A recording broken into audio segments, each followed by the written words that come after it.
Hello and welcome everyone. तो last class में हम लोगों ने किया था नासिरुद्दीन महमूद के बारे में, जो इल्तुतमिश के ग्रैंडसन हुआ करते थे। उनके सबसे बड़े बेटे इल्तुतमिश के जो नासिरुद्दीन थे, उनके ही बेटे थे नासिरुद्दीन महमूद। तो नासिरुद्दीन महमूद जो है, हमने पढ़ा कि बहुत ही हम्बल और वर्चुअस इंसान थे।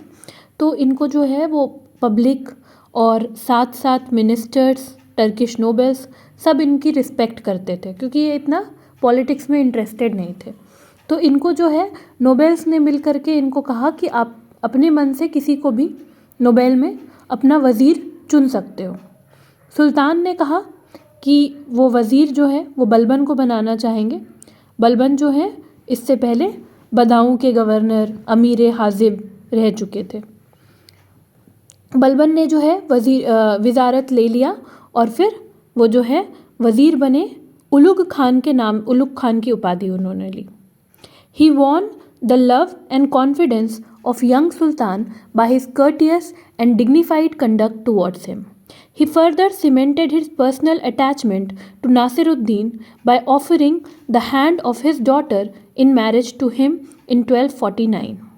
In return, he received the former title of Naib-e-Mamlikat, or the Viceroy, though he had been the de facto ruler of the state from the very first day of his appointment as Wazir.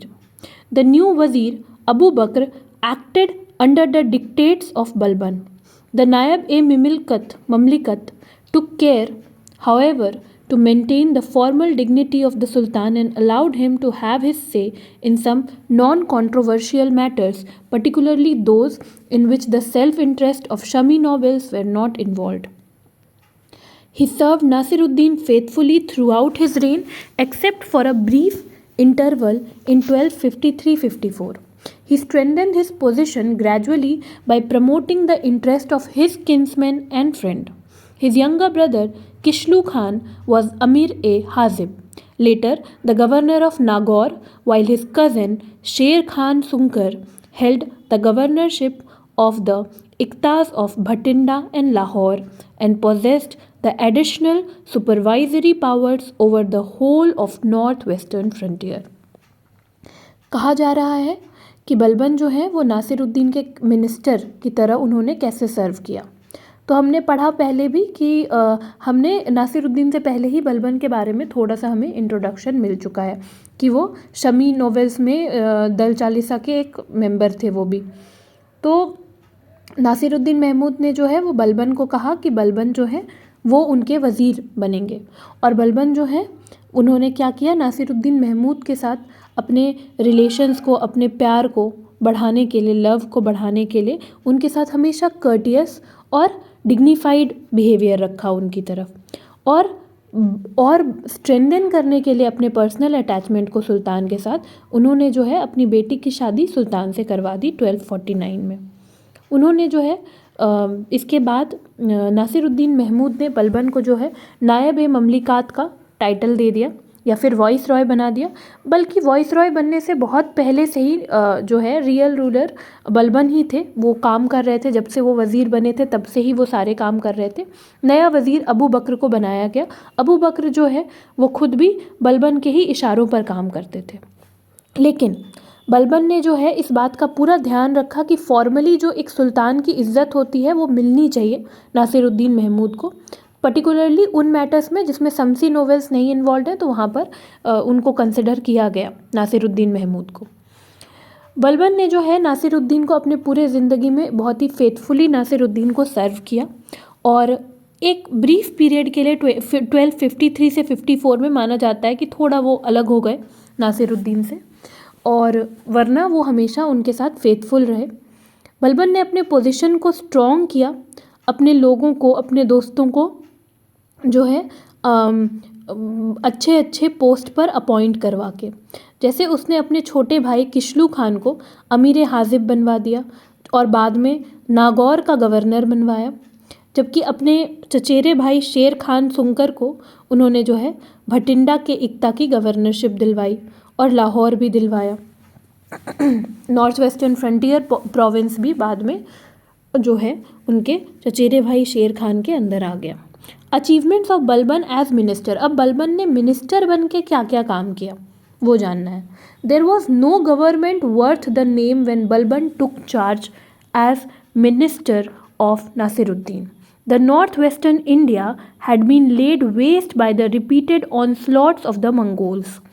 Hindu chiefs had become aggressive, and Turkish governors of the distant provinces displayed rebellious tendencies. Because of incessant court intrigues, political murders, and change of sultan, the prestige of Turkish state had sunk low. Anti-social elements made the lives of people hard in every part of the kingdom. तो क्या कहा जा रहा है कि बलबन के achievements क्या थे। तो कोई भी गवर्नमेंट जो है वो जब बलबन वज़ीर बने या फिर जब वो पावर अज्यूम कर रहे थे तो बहुत ही गंदी हालत थी टर्किश स्टेट की इंडिया में। पूरा नॉर्थ वेस्टर्न एरिया को पूरा रैवेज कर दिया था मंगोल्स ने। हिंदू चीफ जो है वो अग्रेसिव हो गए थे, उन्होंने जो अपना लैंड खोया वो लेने के लिए बहुत ही तत्पर थे। और टर्किश गवर्नर्स जो हुआ करते थे उनमें भी रिबिलियस टेंडेंसीज थी। हमने पढ़ा ना कि दूसरे जगहों के जैसे गजनी के टर्किश गवर्नर्स अटैक किया करते थे। और साथ ही साथ एम्पायर में ये तो बाहरी प्रॉब्लम्स थे, अंदरूनी भी काफ़ी सारे मसले थे, जैसे कि मर्डर्स हो रहा था, पॉलिटिकल मर्डर, सुल्तान जल्दी जल्दी बदल रहे थे, एक सुल्तान का मर्डर दूसरे सुल्तान आ रहे हैं। इस वजह से क्या हो गया कि टर्किश स्टेट जो इंडिया में बना था वो क्या हो गया, वो काफ़ी वीक हो गया था। Balban started the administration on a note of firmness. He geared up the forces of law and order, strengthened the loyal army, and pursued a vigorous policy in internal as well as external affairs. Minhaj informs us that every winter the royal standards, including Sultan Nasiruddin Mahmud, started moving out of the capitals at the head of a huge force commanded by Balban.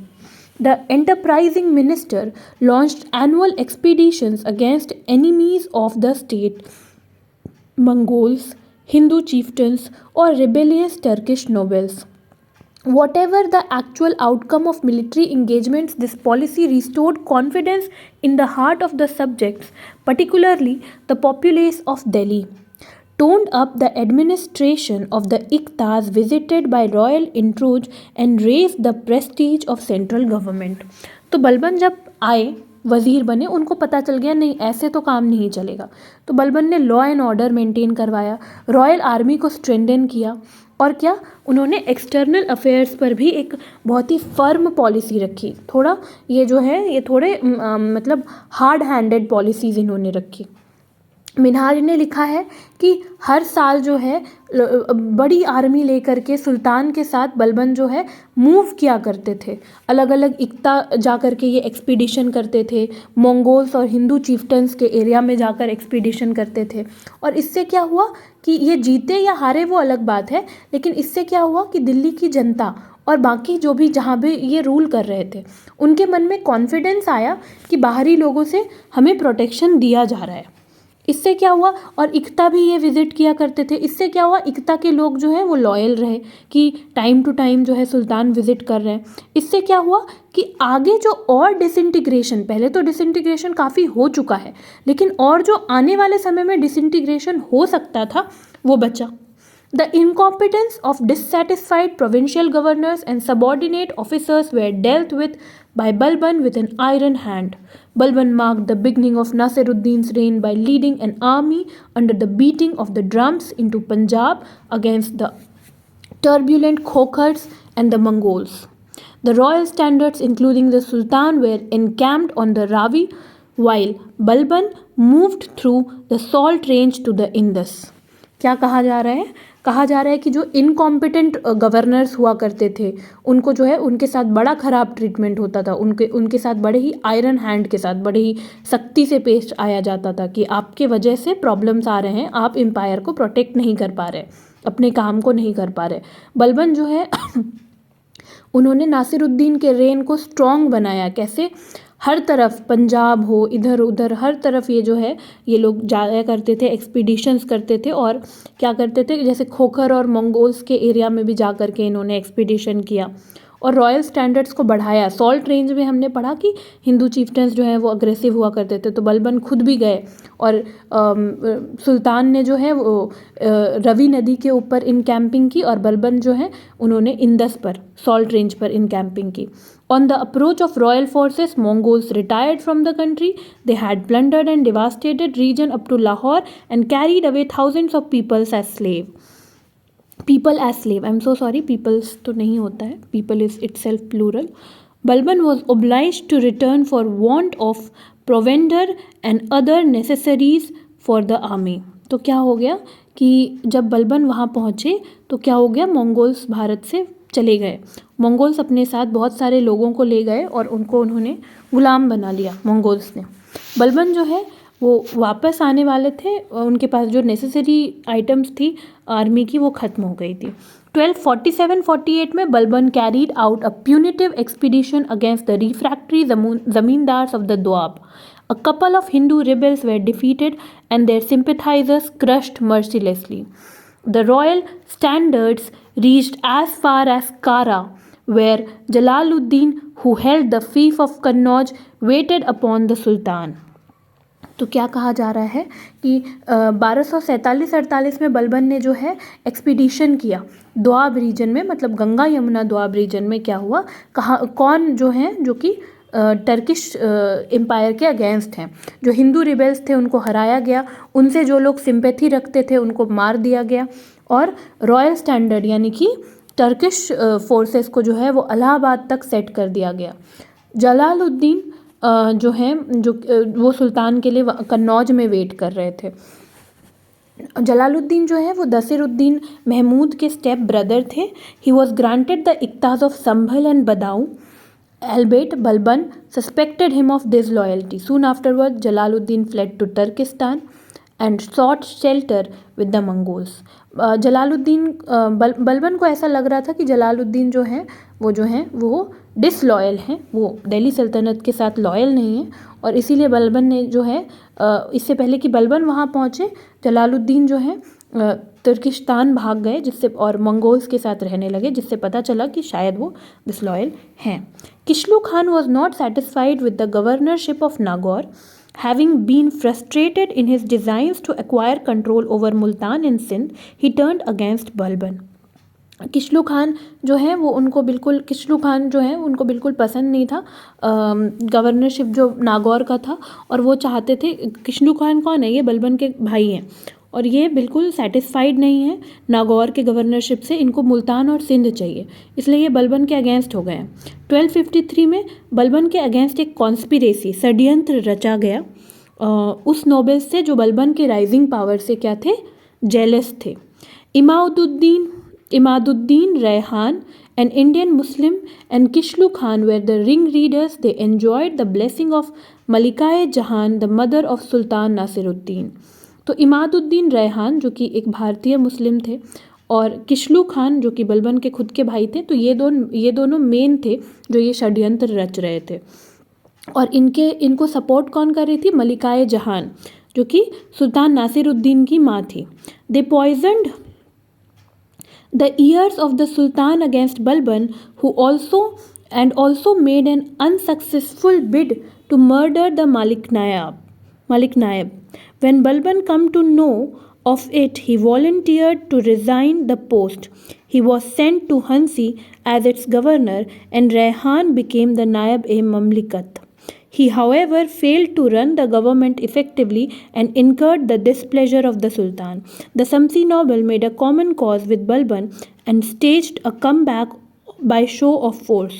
Balban was reinstated Malik Naib with absolute powers of government in his hands. His opponents were pardoned but sent out of the capital on provincial assignment. Raihan was appointed governor of Badaun, Kutluk Khan that of Awadh, while Kishlu Khan was directed to take charge of Multan and Uch and protect the region from falling into the hands of Mongol. तो क्या हो गया कि हमने पढ़ा कि किशलू खान जो है वो डिससेटिस्फाइड थे, उनको मुल्तान और सिंध चाहिए था। तो उन्होंने मिलकर के मलिकाए जहान जो कि नसीरुद्दीन की माँ थी, तो उनके साथ मिलकर के इन्होंने जो है, और इमादुद्दीन रेहान ने, इन्होंने क्या किया, बलबन को मारने का षड्यंत्र रचा। वो सुल्तान के कान भरने लगे कि बलबन तो ये है, वो ही सारा पावर अज्यूम कर रहा है। तो सुल्तान ने क्या किया, जब बलबन को ये पता चला कि ऐसा सब कुछ चल रहा है, उनके मर्डर की भी तैयारी चल रही है, तो बलबन ने क्या कहा कि मैं खुद ही पोस्ट छोड़ता हूँ। और बलबन को हंसी भेज दिया गया, हंसी का गवर्नर बना के। और रेहान, जो इमादुद्दीन रेहान थे, जो one of the main conspirator थे, तो इनको क्या किया गया, इनको नायब ममलिकत बना दिया गया। लेकिन ये बलबन की तरह बिल्कुल मैनेज नहीं कर पा रहे थे। तो वापस से शमसी नोबल्स ने कहा कि बलबन को आना चाहिए, और बलबन को लाया गया एकदम फोर्स के साथ, ज़बरदस्ती। मतलब बलबन को फोर्स नहीं, मतलब बलबन को पावर के साथ लाया गया वापस। और बलबन जो है उनको वापस से मलिक नायब बना दिया गया, और उनको एब्सोल्यूट पावर्स दे दिया गया गवर्नमेंट का। बलबन को जिन्होंने भी धोखा दिया उनको माफ़ कर दिया गया, और उनको जो है प्रोविंशियल असाइनमेंट, मतलब प्रोविंसेस में दे दिया गया। रेहान को जो है बदाऊं का गवर्नर बनाया गया, कुतलुक खान को अवध का गवर्नर बनाया गया, वाइल किशलू खान जो बलबन के भाई थे उनको मुल्तान और उच्च मिल गया, और उनको कहा गया कि मंगोल से मुल्तान और उच्च को बचाना है। Balban adopted a threefold policy to consolidate his position and protect the Sultanate from disintegration. It comprised suppression of the rebellious Turkish nobles, vigilance against the rising power of Hindu chiefs, stemming the tide of Mongol menace. तो बलबन ने कहा कि बलबन ने जो है अपने position को सल्तनत में स्ट्रॉन्ग बनाने के लिए और सल्तनत को डिसइंटीग्रेशन से बचाने के लिए 3 स्टेप प्रोग्राम लॉन्च किया। पहला कि जो रिबेलियस टर्किश नोबल हैं उनको सप्रेस कर देना है। दूसरा vigilance against the rising power, मतलब जाके हमेशा चेक करना है कि हिंदू चीफ्स का पावर इतना राइज ना कर जाए कि वो टर्किश स्टेट के लिए एक प्रॉब्लम बने। और stemming the tide of Mongol menace, और मंगोल जो आके प्रॉब्लम क्रिएट कर रहे हैं, डिस्टर्बेंस क्रिएट कर रहे हैं, इसको बंद करना है। 1256 Balban's old adversary Imaduddin Rehan raised a standard of revolt at Badaun with the connivance of Kutluk Khan, the governor of Awadh. Balban marched upon Badaun with a huge army. Rehan was defeated and killed in the battle. Kutluk Khan was transferred by Balban from Awadh to Bareich, but he refused to comply with the orders. On the approach of royal army, however, he fled to Sirmur hills and took shelter with Raja Ranpal of Santagad. The latter refused to surrender Kutluk Khan to Balban, although his territory was ravaged by Turkish forces in 1257. तो क्या हुआ, बलबन ने जो है, इसके बाद क्या हो गया कि 1256 में 1256 में क्या हुआ, इमादुद्दीन रेहान जो कि पहले से ही बलबन के दुश्मन रहे, हमने पहले भी देखा कि 1253 में भी उन्होंने कोशिश किया कि बलबन को हटाया जाए। तो उन्होंने जो है इमादुद्दीन रेहान ने जो है बदाऊं में कुतलुक खान के मदद से, जो कि औध के गवर्नर थे, उनके साथ मिल करके इन्होंने क्या किया कि बलबन के अगेंस्ट रिवोल्ट कर दिया। बलबन ह्यूज आर्मी के साथ गए, रेहान को हरा के मार दिया गया बैटल में ही। और कुतलुक खान जो है वो क्या हो गया, वो बलबन ने कहा कि आप जो है अवध से हट के आप बरेज जाइए, लेकिन कुतलुक खान ने इस बात को मना कर दिया, बोला मैं नहीं मानूंगा। और वो जो है रॉयल आर्मीज़ भी गए कुतलुक खान के पास, बट तब तक कुतलुक खान जो है वो सिरमूर की पहाड़ियों में चले गए, और राजा रनपाल जो हैं संतगढ़ के, उनके पास जा कर के उनके शरण में चले गए। राजा रनपाल ने जो है ये मना कर दिया कि नहीं, मैं कुतलुक खान को नहीं दूंगा, बलबन ने जब मांगा।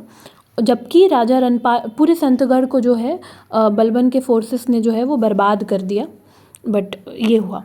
The infidel Mongols had by this time spread their sway over Khurasan, Persia and Afghanistan, and the Khyber Pass was under their control.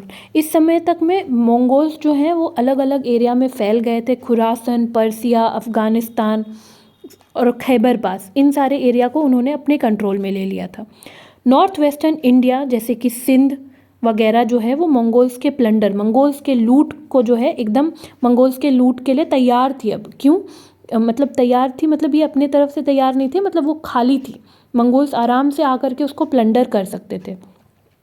The meager resources of the Sultanate did not permit Balban to launch an all-out offensive against the Mongols. All the same, he made effective arrangement for the defense of Delhi against them. Resources ही नहीं थे empire के पास, तो बलबन जो है वो Mongols के against जो है उनको पूरा एकदम सफाचट करने का ऐसा कुछ उन्होंने प्लान नहीं किया कि कम्प्लीटली ख़त्म कर पाएँ, लेकिन बलबन ने ऐसे अरेंजमेंट्स किए कि दिल्ली को मंगोल्स से बचाया जाए। 1255 में जलालुद्दीन, जो कि सुल्तान नासिरुद्दीन महमूद के हाफ ब्रदर थे, सौतेले भाई थे, वो जो है मंगोल्स से इंडिया को सेफ नहीं कर पा रहे थे। He acquired control of Lahore and sought apologies from Delhi for his past misconduct. तो क्या हो गया, जलालुद्दीन ने जो है वो लाहौर को ऑक्यूपाई किया और फिर पहले जो सही से नहीं कर पा रहे थे उसके लिए माफ़ी मांगा। As a shrewd diplomat Balban conferred on him the governorship of Lahore on behalf of Delhi. और बलबन ने क्या कहा कि आप लाहौर को संभालिए। और फिर उनकी क्या पॉलिसी थी कि लाहौर को एक बफर की तरह यूज़ करना है दिल्ली और मंगोल्स के बीच में। बफर क्या होता है, जैसे कि दो स्टेट है जो एक दूसरे की एनिमी है और बीच में कोई स्टेट पड़े ताकि दूसरी स्टेट तुरंत को अटैक नहीं कर पाए।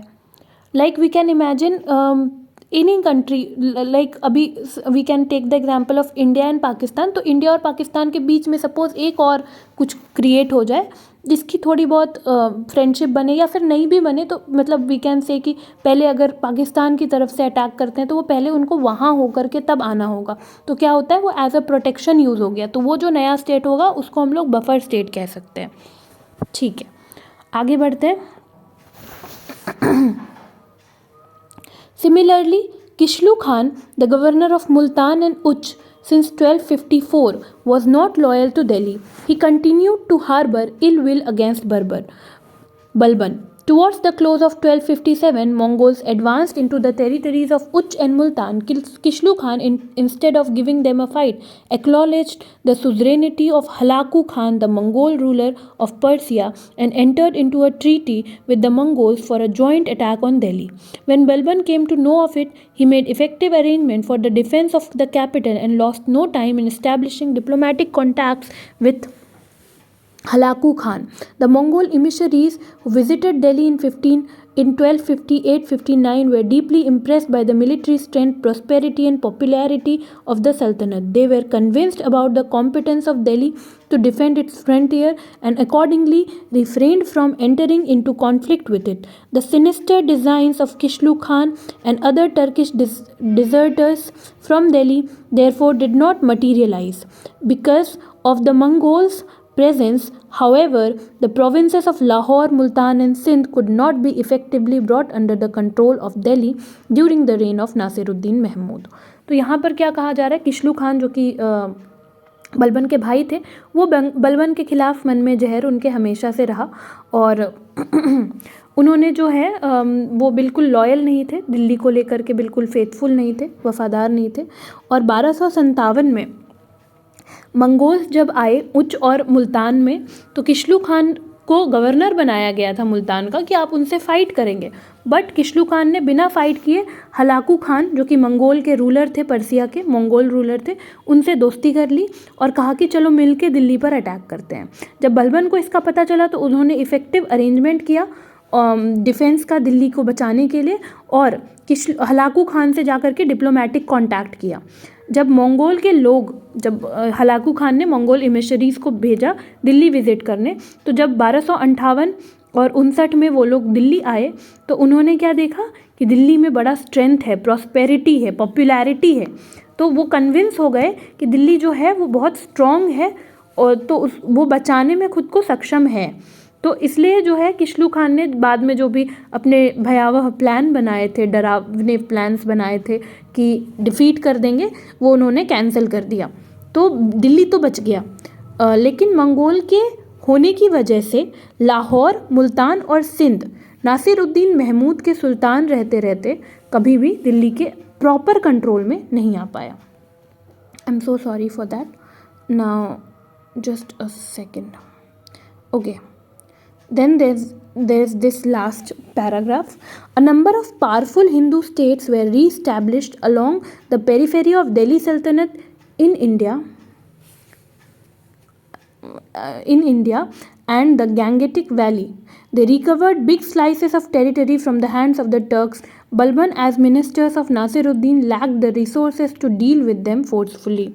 He led sporadic expeditions in Rajputana, Malwa, and Bundelkhand, but without any substantial gain. The Chandelas were reversed in 1248-49, but Kalinjar could not be recovered. In 1251-52, Balban made an abortive attempt to recapture Gwalior. Between 1248 and 59, three attempts were made to reconquer Ranthambore, but the Turks failed to establish a foothold there. Mewatis became very powerful during this period. They were bold enough to lay their hands on the Turkish military post in the vicinity of Delhi, plundered the royal treasuries, and posted a danger to the safety of the capital itself. Balban launched a punitive expedition against them in 1259-60. A number of bloody battles were fought, though their power could not be crushed. Balban committed atrocities on the populace, which were stopped, however, on the personal intervention of the Sultan. Balban adopted a defensive attitude towards the powerful Hindu chiefs during the reign of Nasiruddin. On the death of the latter in 1266, Balban himself became the Sultan. तो कहा जा रहा है कि बहुत सारे powerful Hindu nobles जो हैं वो दिल्ली के इर्द गिर्द जो हैं वो उन्होंने खुद को रीस्टैब्लिश कर लिया। और इससे क्या हुआ कि उन्होंने अपने बड़े बड़े एरियाज़ जो टर्क्स ने ले लिया था, तुर्की लोगों ने ले लिया था, वो उन्होंने वापस ले लिया। बर्बन जो है उनके पास प्रॉपर रिसोर्सेस नहीं थे कि वो उनके साथ फोर्सफुली डील कर पाए, लेकिन बलबन जो है वो राजपूताना, बुंदेलखंड, मालवा इन सारे जगह गए और उन्होंने कोशिश किया कि उनसे लिया जाए, बट वो ले नहीं पाए। और चंडेलास जो है उनको तो वापस लौटा दिया, पर कालिंजर बलबन नहीं ले पाए। बलबन ने जो है ग्वालियर लेने की कोशिश की, बट नहीं ले पाए। और 3 अटेम्प्ट उन्होंने किया कि रणथंभौर का किला वापस मिले, लेकिन नहीं मिल पाया। इस सारे जगह पर टर्किश को जो है हार का सामना करना पड़ा। मेवातीस बहुत ही पावरफुल हो गए थे इस पीरियड में, और दिल्ली के अगल बगल में जो टर्किश मिलिट्री पोस्ट है वहाँ पर वो जो है बहुत ही मतलब ऐसा सिचुएशन हो गया था कि घेर लिया था। और जो है उन्होंने रॉयल ट्रेजरीज़ को प्लंडर करना स्टार्ट कर दिया।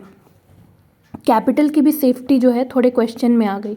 बलबन ने जो है एक बहुत ही मतलब एक्सट्रीम ब्लडी बैटल शुरू कर दिया कि अब कैपिटल को बचाना है तो बैटल ब्लडी होना होगा।